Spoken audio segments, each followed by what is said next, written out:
buenas tardes, sean todos bienvenidos a cerrar la semana junto a nosotros. Qué mejor que seguir conociendo candidatos a la Convención Constitucional, que ya quedan tan pocos días para poder ejercer ese voto. No solo una semana. Hoy tenemos nuevamente 3 candidatos que se los quiero presentar de inmediato.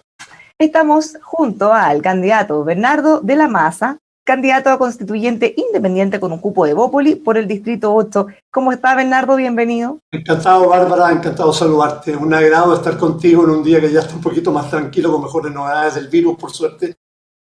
Sí, estamos cerrando la semana con un mejor ánimo del que tuvimos en otros días. Tiene toda la razón. Estamos también junto al candidato Luis Mesina, candidato constituyente por Movimientos Sociales, Unidad Independientes, por el Distrito 10. ¿Cómo está, Luis? Muy buenas tardes. Muy buenas tardes, muchas gracias por la invitación. Un agrado poder estar aquí conversando. Saludos también a Bernardo y a Luis.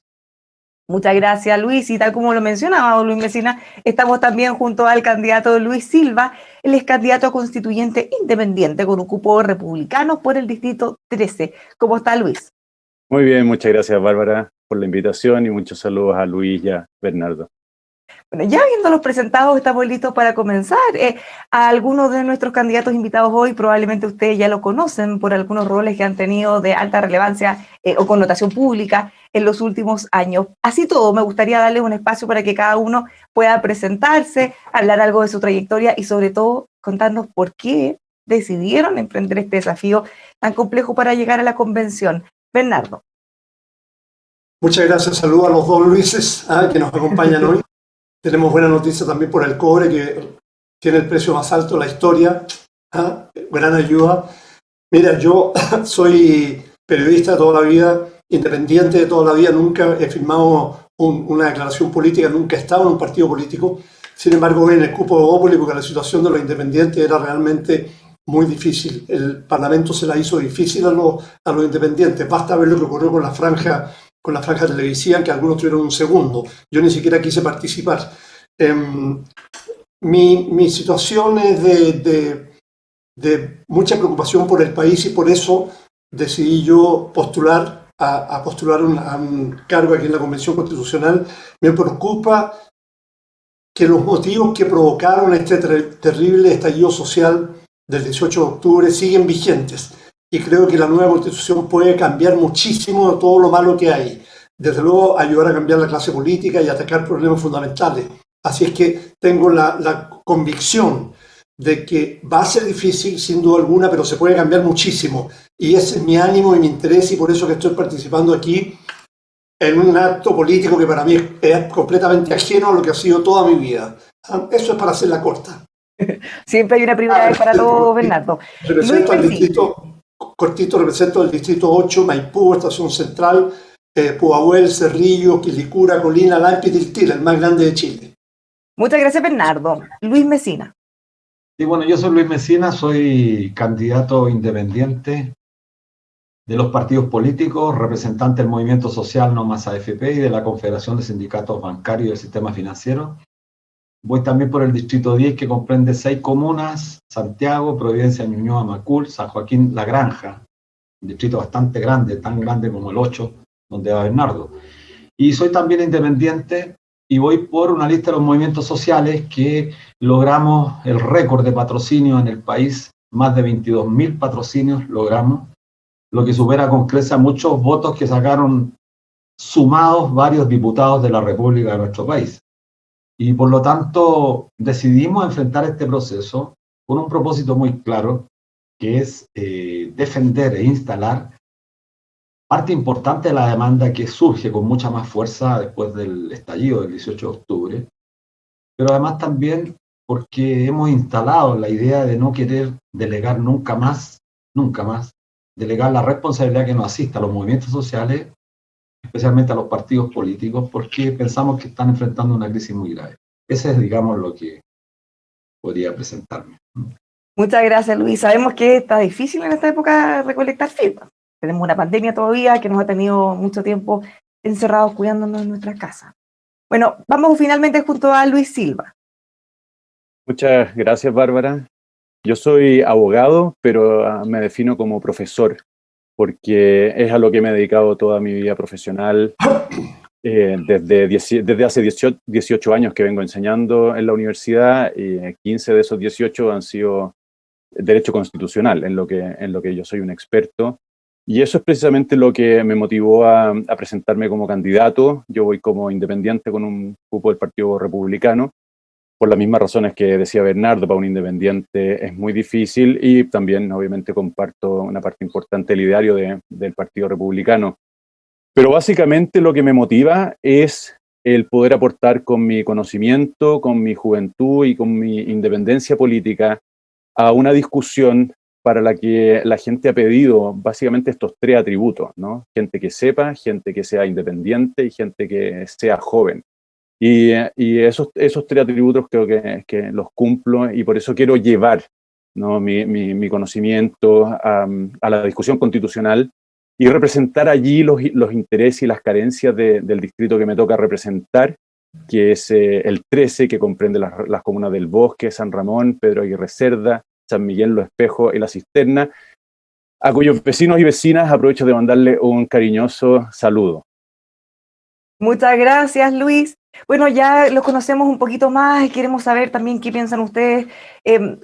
¿Cuáles son las cosas principales que ustedes creen que debería estar consignado en esta nueva Constitución? Vamos a estar debatiendo después, por supuesto, todo lo que tiene que ver con los derechos sociales, pero si a ustedes les pudiera preguntar, ¿cuáles son sus prioridades, las cosas más importantes? Bernardo.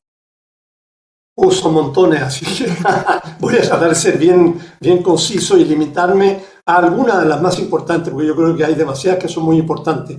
Una es cambiar el sistema político, o por lo menos revisarlo seriamente, porque el actual no nos está dando gobernabilidad. ¿Por qué? Porque desde el 90 en adelante, no mencionemos la época de la dictadura, ¿no? Desde el 90 en adelante, casi nunca un presidente ha tenido mayoría en el Parlamento. Entonces ha sido una lucha permanente y así es muy difícil que se pueda gobernar un país. Veamos nomás lo que está ocurriendo ahora, que hay una lucha brutal entre el gobierno y el Parlamento, ¿no? Entonces necesitamos cambiar eso, y eso puede ser, y además creo que hay que cambiar la clase política o modificarla seriamente, tener una clase política seria de verdad, de gente pensante, madura, macanúa y no ilegitimada. No muchos de los diputados que tenemos hoy, por ejemplo, hay 31 que tienen sacaron menos del 5% de los votos. Hay algunos que obtuvieron, decía ahí Luis Mesina, que él sacó muchos votos más que los diputados, desde luego. Hay diputados que sacaron 2.000, 3.000 votos. Son diputados de la República, no podemos tener gente que no está representando a nadie. Gente que apenas los conoce, y ahí están en una pugna interna, están en un circo, han llevado la farándula de la Cámara de Diputados. Entonces yo creo que eso es importante, estudiar seriamente la posibilidad, desde luego, cambiar el sistema electoral por uno mayoritario, pienso yo, sale elegido solo el que tiene el 50+1% de los votos, y creo que hay que estudiar seriamente también el régimen de gobierno, por uno semipresidencial o uno parlamentario. A mí el régimen semipresidencial, una de las cosas que me gusta de ese régimen es que eventualmente, una vez durante cada periodo, durante cada mandato, ser una vez cada 4 años, se puede disolver la Cámara o el Congreso y llamar a elecciones. Me parece que eso pondría sobre los parlamentarios un peso muy grande, de que tienen que ser responsables y hacerlos bien, porque si no, de repente los van a mandar a la casa y los van a someter a escrutinio. Bueno, eso te diría yo que son algunos de los temas, para no seguir, ¿no? No se preocupe, que vamos a seguir abordando los otros temas en la conversación. Luis Mesina, ¿cuáles son sus principales inquietudes que le gustaría que queden consignadas en la nueva Constitución? Bueno, comparto parte de lo que plantea Bernardo en el orden a cambiar el régimen político. También soy partidario de alguna forma de un régimen semipresidencial, de forma tal, como se decía, ejerza permanentemente una presión que haga imposible la desidia de los congresistas y los presione permanentemente a tener una actitud coherente, digna del cargo que ostentan. Creo que cambiar el régimen político es fundamental para restituirle a la política la dignidad que se merece de toda la sociedad. La política debe ser una de las actividades más nobles del ser humano. Desgraciadamente en este país ha sido mancillada, la ejerce cualquier sujeto que más bien está preocupado de sus intereses personales, de servir, si no servir al prójimo. Creo que la política hay que recuperarla en beneficio de todos y de todas. Eso es lo primero. En segundo lugar, A mí me parece fundamental establecer un Estado, romper con esta suerte del Estado. Y antes de pasar a este tema que me parece relevante, yo soy partidario de mantener el sistema electoral, el sistema proporcional, con una salvedad, y ahí creo que a lo mejor coincide Bernardo conmigo, establecer un mínimo de votos. He estado mirando otros países que tienen el mismo sistema proporcional, pero por ejemplo, usted con menos de 10.000 votos no puede salir, porque no puede ser que un candidato saque 100.000 o 150.000 votos y arrastre a una persona que tiene 500 votos, eso no puede ser. Entonces, pero como dice usted, en el fondo, están de acuerdo en el objetivo independiente de cómo lo pudieran hacer. O sea, claro, establecer un mínimo. Y lo último, el régimen, yo aquí quiero tocar un tema que ojalá sea objeto de debate a fondo, que es el mantenimiento del Estado unitario, que a juicio nuestro ha estado dominado por la oligarquía en 210 años. Nosotros somos partidarios de acabar con el Estado unitario, no pasar a un extremo como el Estado federal, pero buscar una forma de Estado semifederal, fundado sobre la base del desarrollo de macrozonas en este país, de forma tal que la descentralización del Estado además sea la garantía para que la democracia sea ejercitada en el campo político por las personas más idóneas y que representan de verdad los intereses de cada uno de los sectores de nuestro largo territorio. Muchas gracias, Luis Mesina. Bueno, hay un punto que yo creo que todos van a coincidir. Es importante revalorizar la política por el bien de todo lo que venga en adelante. Luis Silva. Mira, la primera idea que a mí me gustaría incorporar en la Constitución es el reconocimiento de la familia como sujeto preferente en el diseño e implementación, ejecución de políticas públicas. ¿Por qué? Porque simplificando las cosas podemos decir que hoy Chile tiene 3 grandes dolores: salud, pensiones y educación. Y cuando uno mira a la realidad y se pregunta cuál es la primera escuela a la que asiste un niño, la respuesta es la casa, la familia. Allí aprende a tratar a los mayores, allí aprende a hablar. La misma respuesta cuando uno se pregunta por el primer consultorio, ¿no? ¿Dónde se cura por primera vez esa herida que se hace en la rodilla a un niño? Y es la casa, de nuevo, ¿no? El primer consultorio es la casa. Y en tercer lugar, ¿cuál es el lugar a donde va una persona que se queda sin trabajo o por su edad o por alguna enfermedad ya no puede valerse por sí mismo? Normalmente, de nuevo, es la casa. Por lo tanto, ¿cómo Chile puede pretender dar una respuesta satisfactoria a 3 necesidades tan apremiantes sin poner a la familia en el primer lugar a la hora de diseñar e implementar las políticas públicas? Es una primera idea. La segunda idea, yo quiero darle una especial preeminencia a la salud y a la educación, a la seguridad. Dentro del catálogo de los derechos fundamentales, estos 2 derechos están presentes hoy, pero creo que, dadas las circunstancias actuales, merecen mayor atención: seguridad y salud. Y después creo que debe incorporarse el delito de corrupción con una connotación política, ¿no? Constitucional. No solo ni principalmente por el desfalco que muchas veces implica, porque se pierden fondos públicos, sino sobre todo porque se horada la confianza pública. Y eso en Chile lo estamos viviendo los candidatos en carne propia, porque la acogida a cualquiera que se presente como candidato, independiente de que no tenga historia, es mala por la desconfianza que se ha sembrado. Por lo tanto, la corrupción como una manera de contener, ¿no?, la confianza y acrecentarla. Muchas gracias, Luis. En la discusión, probablemente una de las más complejas que va a tener todos quienes lleguen a la convención, los derechos sociales. ¿Cómo ven ustedes esa discusión? Hay, por supuesto, y siempre va a haber una tentación de tratar de incorporar la mayor cantidad posible. Van a haber restricciones, ya sea por presupuesto o por la dinámica que tomen en la discusión. ¿Cuáles para ustedes son los derechos sociales más relevantes que deberían estar sí o sí en esta nueva constitución, Bernardo? Bárbara, me voy a permitir un segundo, después me explayo mucho más si quieren sobre este tema. Yo con Luis Silva estoy absolutamente de acuerdo en el tema de la corrupción. Creo que es fundamental que sea incorporado en nuestra Constitución de la República con sanciones muy severas, porque es un cáncer que nos está matando nuestra sociedad, y tenemos ejemplos muy claros y magníficos de cómo países han combatido con eso y han salido adelante de una manera extraordinaria, como una de las grandes joyas del asiático, que es Singapur, pero dejemos ese tema para más adelante.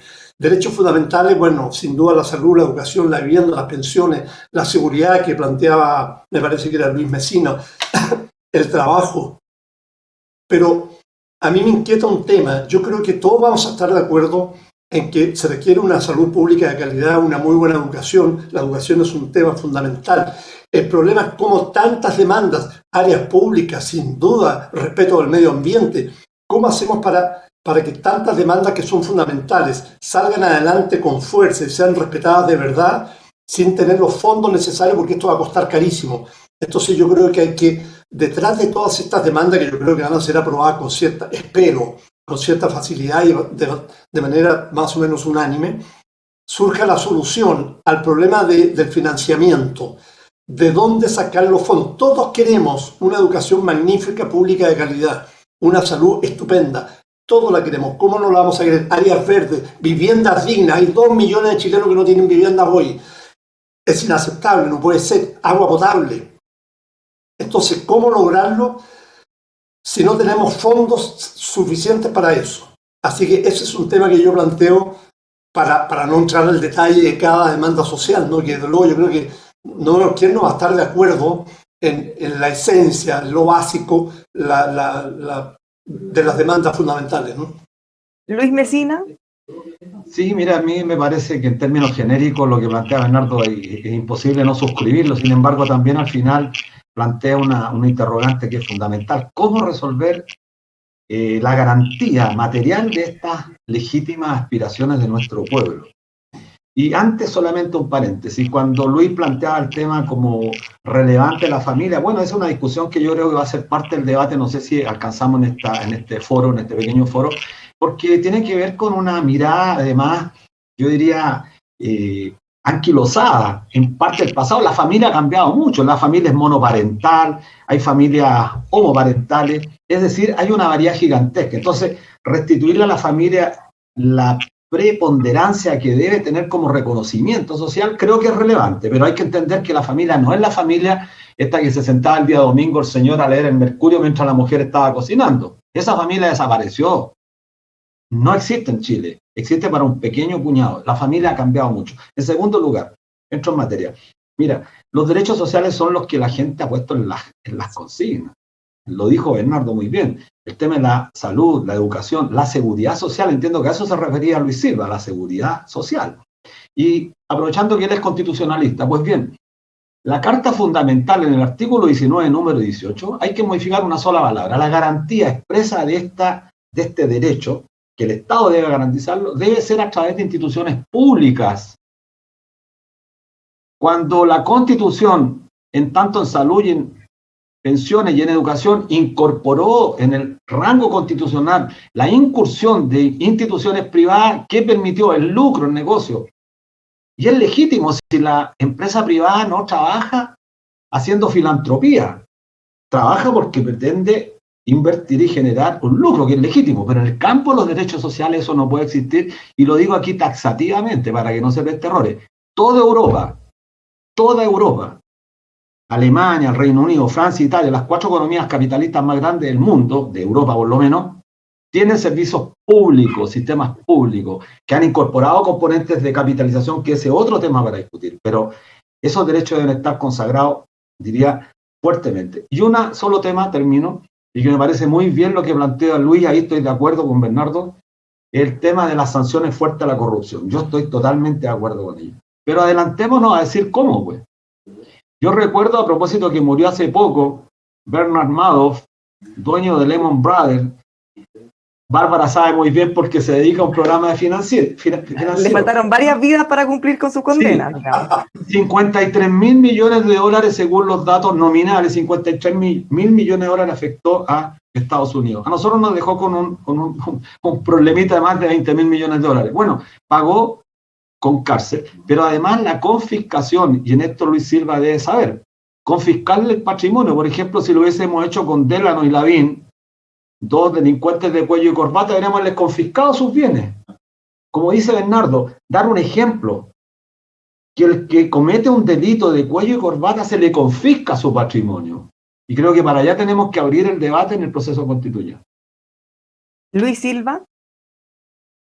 Bueno, quisiera comenzar aclarándole a Luis Mesina que la única modificación que él querría agregar al 19 número 18 de la Constitución ya está en el texto, porque si lee, allí dice que este derecho se garantizará por instituciones públicas, que es lo que él quería agregar, o privadas. En el fondo, lo que yo entiendo que él quiere es eliminar el término privada. Así es, así es. Y en el fondo identifica público con estatal, conceptos que no son idénticos ni sinónimos.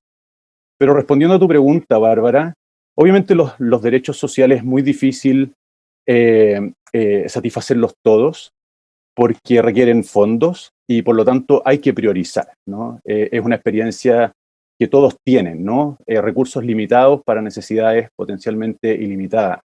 Dentro de esa priorización, definitivamente yo pondría en primer lugar la salud. Creo que la salud es a la persona, al cuerpo de la persona, lo que la seguridad, y no me refería a la seguridad social, también se lo aclaro a Luis Mesina, me refiero a la seguridad individual, es decir, al antónimo del miedo que se experimenta cuando se vive en comunas dominadas, con barrios dominados por el narcotráfico, por ejemplo, o con una infraestructura o dotación de policía incapaz de atender a los llamados de alarma, ¿no? A esa seguridad me refiero, a la seguridad individual del 19 número 7 de la Constitución. Decía que la salud yo la pondría en el primer lugar porque la salud es al cuerpo de la persona lo que la seguridad es al cuerpo del país. Es decir, una necesidad tan elemental que te obliga a postergar cualquier otra. Cuando tú sufres dolor físico, ¿no? O psicológico, porque hoy día se habla de incorporar, ¿no es cierto?, la salud psiquiátrica en el concepto de salud más robustamente. Cuando tú sufres dolor, todo se posterga. Y la experiencia es aún más triste cuando quien sufre dolor es tu ser querido y tú eres impotente para aliviar ese dolor. Por lo tanto, si hay que priorizar el gasto público, yo definitivamente pondría las fichas en la salud. Bueno, tal como ustedes mencionaban los tres, básicamente van a estar todos de acuerdo más o menos en cuáles son los principales, van a tener la discusión de cómo darles prioridad, cómo garantizarlo. Pero si nos vamos en el otro lado, ¿cuáles creen ustedes que van a ser los puntos más complejos, los que generen mayor disenso? Sea del tema que sea, pero que ustedes creen que ahí están las diferencias más grandes entre todos los candidatos, Bernardo. Bárbara, te voy a pedir permiso o no para referirme al tema de la corrupción que a mí me parece tan importante. En Singapur había una corrupción monumental y la castigaron de un día para otro, sancionaron incluso con pena de muerte a los mayores corruptos. Yo no estoy hablando de pena de muerte, pero sí, sin duda, con cárcel real, no con cárcel de ética. ¿Qué pasa?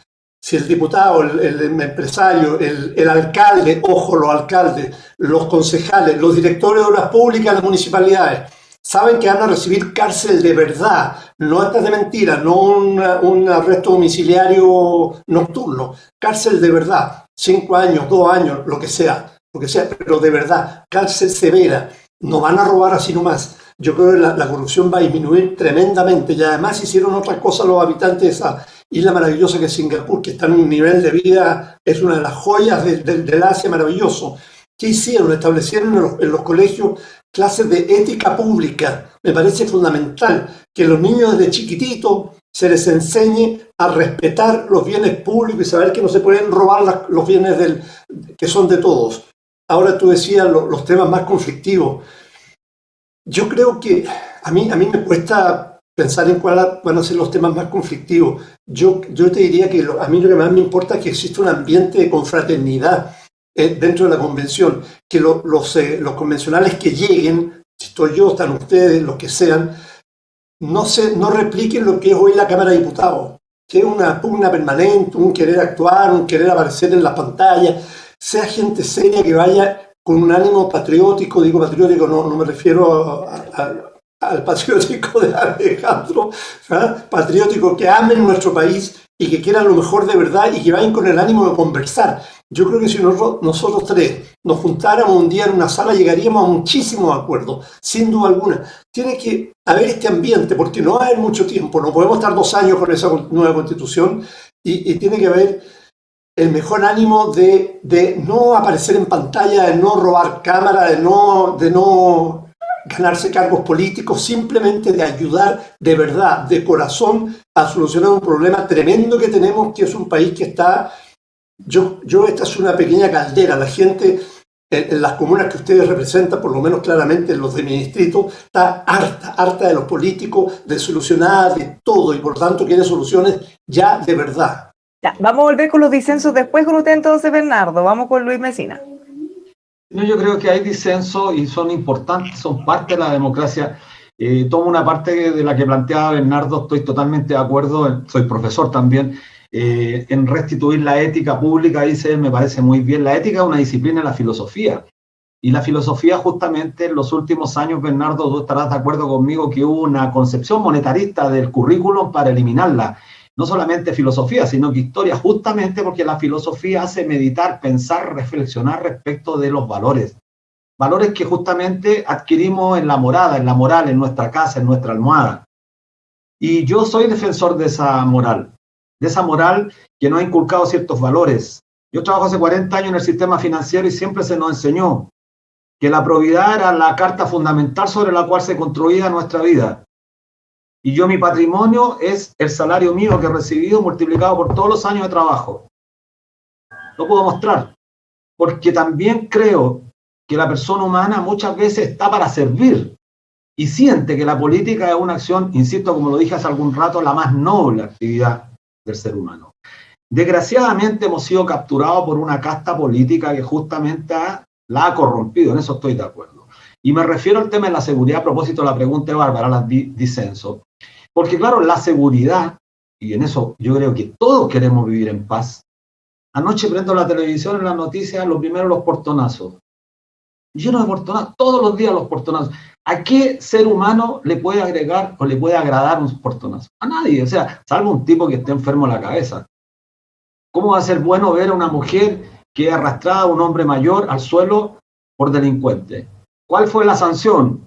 Reclusión nocturna en sus hogares. Entonces una risa, bueno, pero eso es consecuencia. El aumento considerable de los portonazos son la expresión de que en Chile algo está pasando. Hay desigualdad social, no hay empleo de calidad, no hay salario justo, no hay seguridad social que es relevante para evitar. Veamos dónde están los mejores indicadores de control de la delincuencia. Los países nórdicos, Alemania, el Reino Unido, Francia. ¿Por qué? Porque tienen cubiertos ciertos estándares, y creo que ahí es donde está el disenso, porque ¿cómo vamos a financiar este tema? Es la pregunta del millón. Yo soy de los que cree que hay que hacerlo con mayores impuestos, los que más ganan tienen que pagar más y corregir. Por ejemplo, ahora en este momento, a propósito que Bernardo lo decía, el precio del cobre está por las nubes, bueno, discutir el tema del royalty. Justamente los sectores que, tengo que decirlo, que son más proclives a lo que Luis Silva defiende, son los sectores que se han opuesto justamente a todas estas modificaciones y se pertrechan en una suerte más bien de dogma que de amplitud democrática. Creo que ese es el disenso. Luis Silva, ¿dónde ven los mayores disensos? Y bueno, si quiere responder algo de las otras cosas que hemos hablado, ya hablamos de corrupción también. Yo creo que el mayor disenso, fíjate, se va a dar en una cuestión aparentemente accesoria y técnica, que es, pero muy importante en una democracia, que es la de las exigencias supramayoritarias para la modificación de ciertas materias. Hoy día, una de las grandes críticas a la Constitución vigente han sido los llamados cerrojos constitucionales, uno de los cuales son estas leyes de quórum calificado, o de 2/3, 4/7, etcétera, ¿no? Y la pregunta, y aquí va a haber un gran tema, porque hay candidatos que son profesores también, que proponen una suerte de democracia directa, en donde literalmente las materias se decidan, o por lo menos así quiero entenderlo yo, por la mitad más uno. Y la cuestión es, yo creo que las dos grandes discusiones van a ser estas. Primero, ¿vamos a aceptar un mecanismo que exija mayorías superiores a la mitad más uno para modificar ciertas materias? Esa va a ser la primera discusión. Y la segunda discusión, suponiendo que pasamos la primera y decimos sí, hay ciertas materias, por ejemplo, la del sistema electoral, ¿no?, que deben estar sujetas a mayorías más exigentes que la mitad más uno. La pregunta siguiente y la gran discusión va a ser ¿cuáles? ¿Cuáles son esas materias?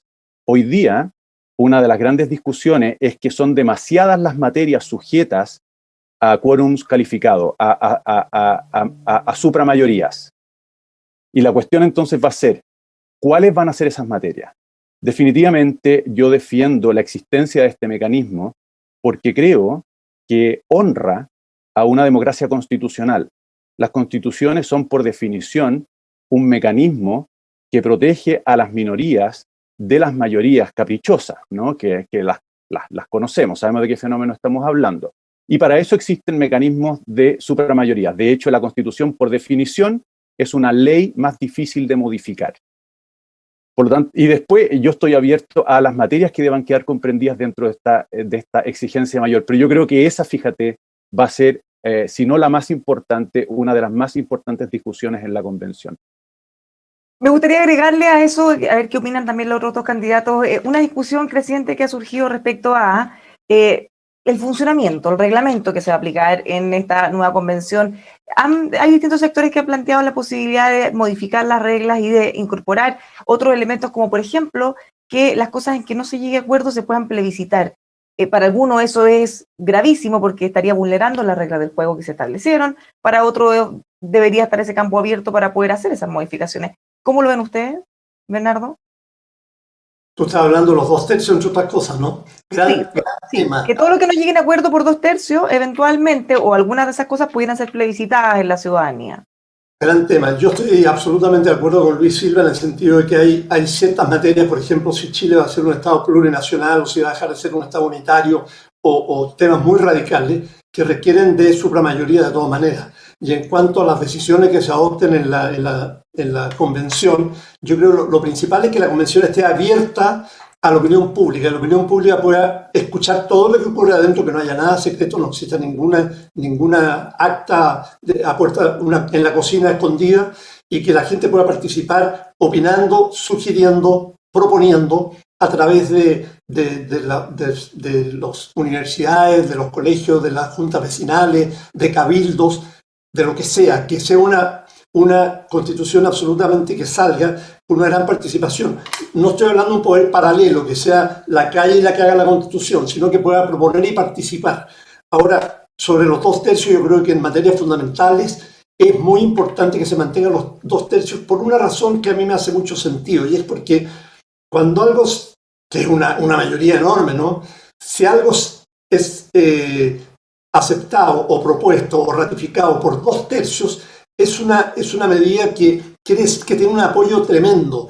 Y esta constitución, si es aprobada por 2/3, no va a durar 20 años, ojalá dure 50 o 100 años, que dure para siempre, porque va a tener una fuerza legítima tremenda. Si la aprobamos con mayoría simple, eso se va alterando año a año, mes a mes, y dura muy poco. Entonces yo creo que es fundamental. Aspectos fundamentales, esenciales de esta nueva constitución tienen que mantener una mayoría de 2/3 y eventualmente estudiarse si hay temas menores que pueden ser aprobados por mayoría simple. Luis Mesina, ¿cómo ve usted estas discusiones? Sí, yo comparto en eso con Luis, que este va a ser uno de los temas controvertidos. A mí no me cabe ninguna duda, porque lo peor que podríamos hacer nosotros es que a priori tratáramos de refugiarnos en ciertos, cerrojos, de forma tal tensionar anticipadamente el proceso constituyente. Creo que hay que tener una actitud distinta, hay que estar abierto a que este proceso constituyente sea un proceso lo más abierto posible y que permita justamente corregir aquellos aspectos deficitarios que surgieron de la noche o de la madrugada del 15 de noviembre. Porque también hay que contextualizar. Ese acuerdo del 15 de noviembre no fue un acuerdo que todo el pueblo de Chile haya aplaudido en las calles. Fue un acuerdo incluso muy cuestionado incluso. Muchos de los que lo suscribieron hoy día plantean cuestionamientos. Cuando Luis señala que algunos profesores, concretamente algunos profesores que estuvieron vinculados al acuerdo son los que han señalado ciertos planteamientos, como los plebiscitos intermedios, que yo los considero bastante, como fórmula los considero bastante adecuados, pero va a ser parte del debate. Creo que a priori uno no puede censurarlos tampoco. Hay que ver cuál es el mecanismo. Respecto a los quórum calificados, que sí me parece relevante a mí, creo que no debiéramos tener problema. Por ejemplo, toda la materia referida a los derechos de primer orden, derechos humanos, por ejemplo, tienen que ser con rango supramayoritario, de forma tal que esto jamás sea transgredido. Creo que en eso no va a ser tan complejo. Pero hay otras materias que van a requerir.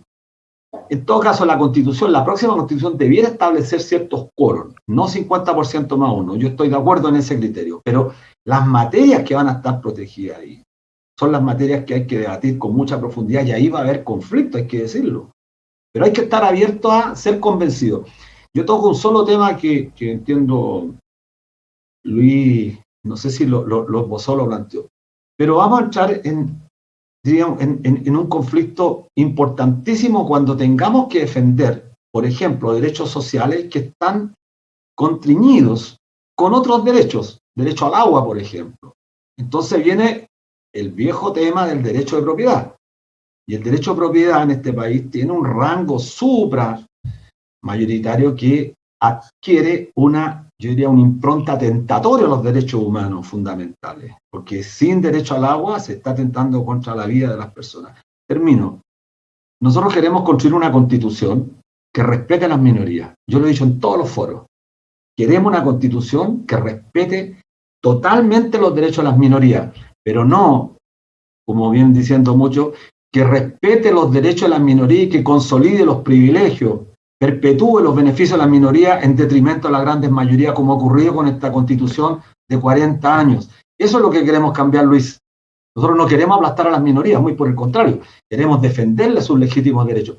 Pero esta Constitución no va a seguir contando con el privilegio de las minorías que han hecho lo que han querido en nuestro país, al punto que la corrupción ya invadió prácticamente toda la área de la sociedad.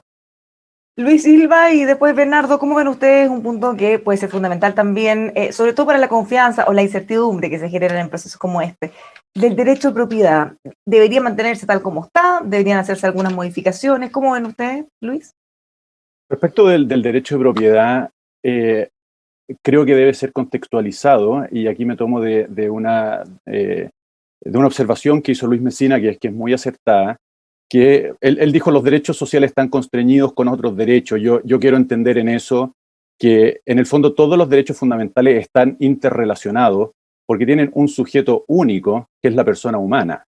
Por lo tanto, el sujeto es la persona humana y los derechos fundamentales o derechos sociales son facetas, caras del bien de esa persona. Por lo tanto, todos los derechos están siempre relacionados. Y el derecho de propiedad es un derecho más que debe entenderse y protegerse en coordinación con los demás derechos fundamentales. ¿Esto qué significa? Por supuesto que el derecho de propiedad debe garantizarse por la Constitución y por supuesto que el derecho de propiedad debe estar limitado. Ahora, a mí me gustaría esbozar, porque no quiero latear, pero esbozar la razón de fondo por la cual el derecho de propiedad es fundamental en una república democrática como Chile. El derecho de propiedad no debe entenderse como una parcela para que cada persona haga lo que quiera con lo que es suyo.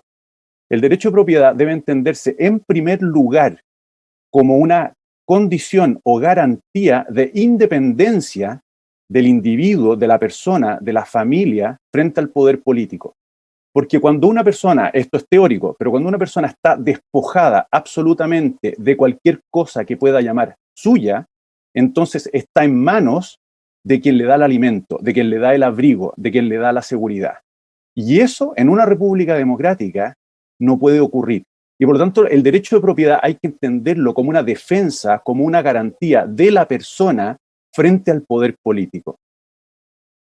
Bernardo. Yo creo que el derecho de propiedad tiene que respetarse desde luego, pero siempre que no afecte el bien público. Concretamente, pongamos un ejemplo, el derecho al agua. Yo creo que el agua debería ser establecido como un derecho humano fundamental en la nueva Constitución. No es posible que haya gente en nuestro país, aquí al lado de Santiago, para qué hablar más al norte, ¿no?, que no tiene agua para su consumo diario, que tienen que esperar que llegue una vez a la semana con suerte, o a lo mejor dos, un camión aljibe que le trae agua de otra parte para que pueda tener para tomar, ni siquiera para tomar, porque esa agua no la puede tomar, no sirve, está contaminada, para lavar la ropa, para cocinar, una familia normal no puede ser que no tenga agua potable. Ahora, si eso implica que el Estado tenga que expropiar aguas que son de otro, pues que lo haga, pero dentro de la ley que esté establecido.